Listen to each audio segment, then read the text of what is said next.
Cette affaire dite Martinez-Zogo et de l'homme d'affaires Mogo Belinga, bon, moi je voudrais peut-être aller dans le sens de lui donner un conseil.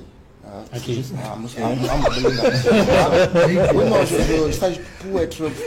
pour faire simple. À Mogo Belinga, les Bantous. Et les Bantous, comme moi aussi, ils vivent de la chasse et de la cueillette. Et il y a une chasse là. Un piège là, qu'on appelle chez les Bantous Abembeng. Abembeng vous donne l'impression que vous avez un moyen de s'en sortir. Mais plus l'animal est brutal, plus les taux se resserrent sur son cou. Vous voyez, l'Abembeng c'est un piège très dangereux chez les femmes petits. Dès qu'il te prend, vous avez l'impression que vous allez vous en sortir. Oh, c'est la violence, ce sont vos mouvements là. Votre brutalité, c'est ça qui resserre le dos autour du cou. Donc, mon grand frère Amobelinga est dans la bombe judiciaire. J'ai l'impression que ça va donner maintenant la situation. Il était resté tranquille. Il n'est pas tombé dans le piège de Abembeng. Ça risque de l'emporter loin. Et je vous l'ai dit en attendant.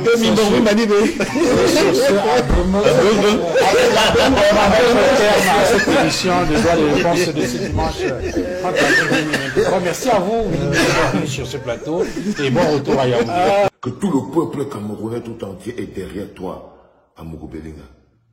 Parce que c'est important que les faits restent gravés dans nos mémoires. Nous sommes un peuple en quête de justice. Nous sommes un peuple en reconstruction. Nous sommes un peuple meurtri. Nous sommes un peuple meurtri. À Mogo Belinga, le peuple camerounais t'en veut parce que tu lui as fait du mal. Est-ce que tu comprends ce que je te dis? Vous ne perdez jamais de vue le plus important. Ce n'est pas parce que tu avais fait l'anecdote que tu es en prison et que le peuple camerounais réclame la justice contre toi. Ce n'est pas un problème de diffamation. On ne t'accuse pas d'avoir mis à la une du journal l'anecdote que Maurice Kamto doit aller en prison jusqu'à la fin de sa vie. On ne t'accuse pas d'avoir pris la photo de la femme de Valsero et les enfants et avoir mis dans la une de ton journal pour pouvoir m'exposer et exposer ma famille. Non. On ne t'accuse pas d'avoir fait le tribalisme et d'avoir appelé tous les gens de l'Ouest, les familles bamileke, les pauvres types. C'est pas de ça qu'on t'accuse, frère. Parce que le plus important, c'est ça. Tant qu'on oublie, si on oublie pourquoi on t'accuse, de quoi on t'accuse, on peut avoir l'impression que les gens se lèvent le matin et ils sont jaloux de tes 1 franc et de tes chaussures en peau de caïman, frère. On t'accuse d'avoir cassé les ongles de Martinez. On t'accuse d'avoir coupé la langue de Martinez Zogo. On t'accuse d'avoir cassé les bras de Martinez Zogo. On t'accuse de l'avoir planté. On t'accuse de l'avoir planté avec une barre de fer dans l'anus. On imagine la douleur qu'il a pu recevoir. Chaque Camerounais ferme ses yeux et se met à la place de Martinez Zogo. Parce que ce que vous n'avez pas compris, toi et ton gang de voleurs, c'est que le peuple camerounais d'avant, qui ne ressentait pas la douleur des autres Camerounais, n'existe plus. Le peuple camerounais en construction aujourd'hui, quand tu touches un Camerounais, les autres Camerounais sentent la douleur. Et ça les mobilise. Dès que tu blesses un Camerounais, les autres Camerounais sentent automatiquement la douleur. Peut-être que la réaction n'est pas encore tac tac. Mais je vous dis que mon peuple qui est 237 là, ce n'est plus le même. Ils ne sont plus les mêmes. Ils sont capables de demander justice pendant 6 ans. Depuis quand on est resté plus de 3 mois, tu as vu les Camerounais, ça va faire plus de 4 mois. On n'a pas quitté le champ de la réclamation de la justice parce que tu nous as fait mal. Tu n'as pas seulement fait mal à Martinez, tu as fait mal au pays tout entier. Au pays tout entier. Donc on ne t'accuse pas de diffamation. Et à chaque fois que tu te lèves pour faire le mépris de la souffrance, c'est parce que c'est ce que tu fais. Quand tu fais venir Mélissa à Mogo en prison, tu la tournes dans le bureau du régisseur, ça veut dire que tu emmerdes la souffrance des Camerounais. Quand tu réquisitionnes le bureau des gardiens de prison là où ils dorment pour aller tout mal là-bas comme un facochère.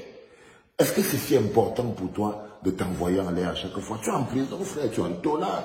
Il faut secouer le tube. Mais toi, tu ne veux pas secouer le tube comme tous les prisonniers secouent le truc. Tous les prisonniers secouent le tube. Il n'y a pas un qui ne secoue pas. Mais toi, parce que tu vas tout plutôt voir, tu fais venir les filles la nuit pour pouvoir les sauter. Ça veut dire que tu ne comprends pas de quoi les Camerounais t'accusent. Si tu comprenais de quoi on t'accuse, tu ne pouvais pas demander la mise en liberté sous condition. Tu ne pouvais pas demander, tenter de payer une caution pour sortir de là.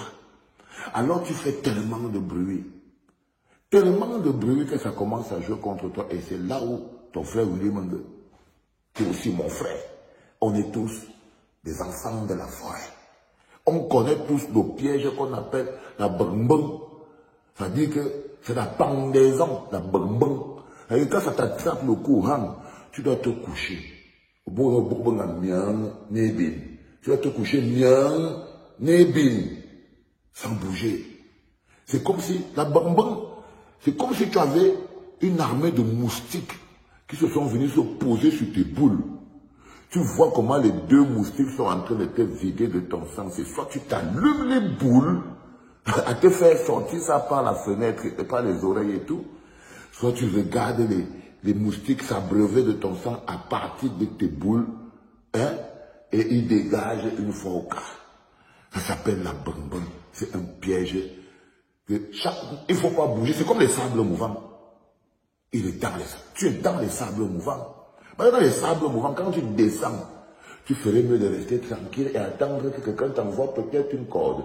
Parce que chaque mouvement que tu fais pour t'en sortir de force, ce sont ces mouvements qui t'enterrent, qui te font descendre en bas. Donc, chaque fois que tu demandes une mise en liberté sous caution, ça t'enterre.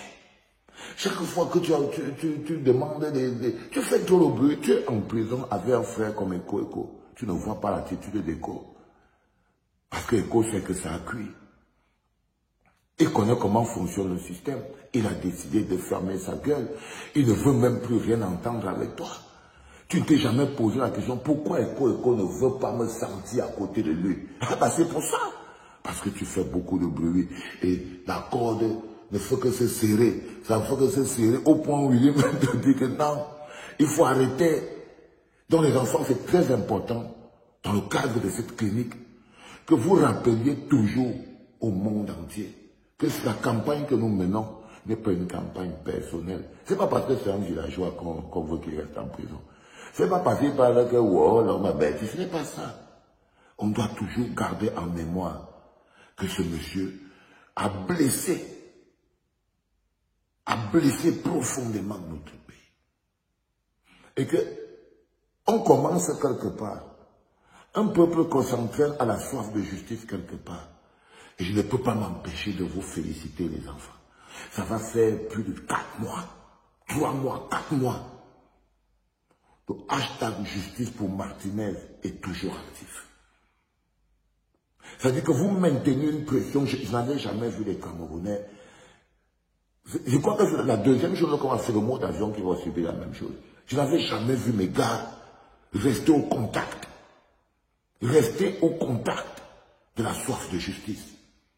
C'est-à-dire qu'à chaque fois on dit, oh, le football a fait ceci, oh. Dès qu'on était concentré sur quelque chose, il y avait toujours quelqu'un pour nous amener à la distraction.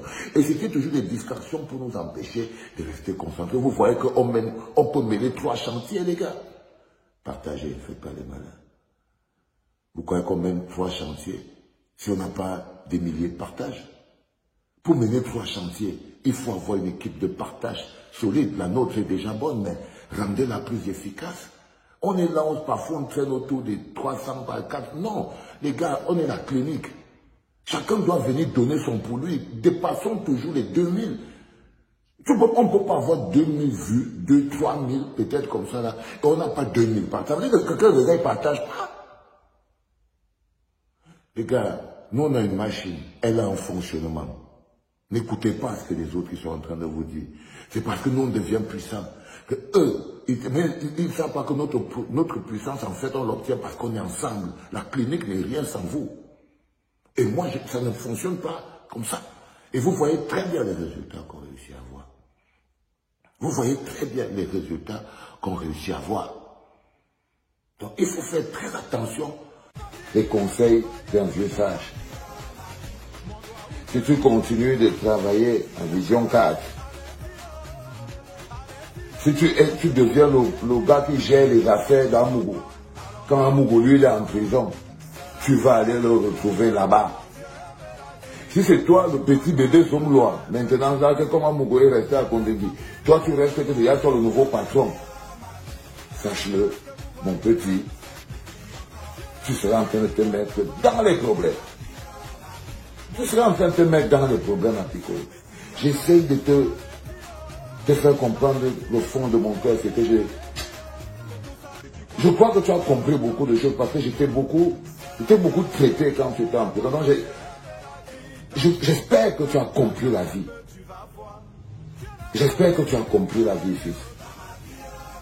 Je ne te mens pas. C'est l'une des rares vidéos où je ne vais pas me foutre de ta gueule. C'est l'une des rares vidéos où je vais essayer, et c'est même la dernière, où je vais essayer de te dire, prends cette deuxième chance comme un signe du ciel.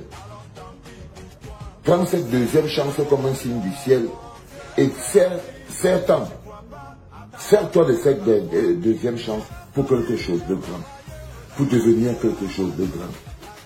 Démissionne de Vision 4, mets-toi au service de l'Église, purifie ton âme et rejoins la résistance à Pico. Je ne te mens pas, je te donne là toute la route, le trajet. Parce que quand tu vas sortir là dehors, si tu déranges quelqu'un en route, il va te battre. Si tu déranges quelqu'un en route, il va te battre. Quand les gens te voient, vont te regarder en route, ils savent que tu ne dois pas être dehors. Ils ne te veulent pas dehors. Donc reste chez toi. Reste dans ta maison. T'as pas besoin. Si tu peux même partir au village, pas au village. Pas au village. Mais reste dans ta maison. Tu as compris ce que je te dis. Tu as compris ce que je te dis, fils. Donc, bienvenue au dehors. Hein. Tu as vérifié Ivana si les gars ils n'ont pas fait du sale pendant que tu étais au front. Et, parce que tout le programme était déjà là. Donc si tu veux continuer à vivre les choses bien, tu sais ce qui te reste à faire. Tu sais ce qui... Et si tu peux même, quitte même le pays. Quitte le pays, Bruno Vida. Quitte le pays, prends Ivana, vous partez ailleurs. Hein? Quitte le pays, fais ce que tu peux. Mais bon, c'est ma dernière vidéo qui a été dit étant au calme. Dès que maintenant elle veut regarder vers ta direction à Piccolo, ça y est. Je te donner toutes les informations. Ne mousse pas dehors. Les gens veulent te naître. Tu as compris, non? Reste chez toi.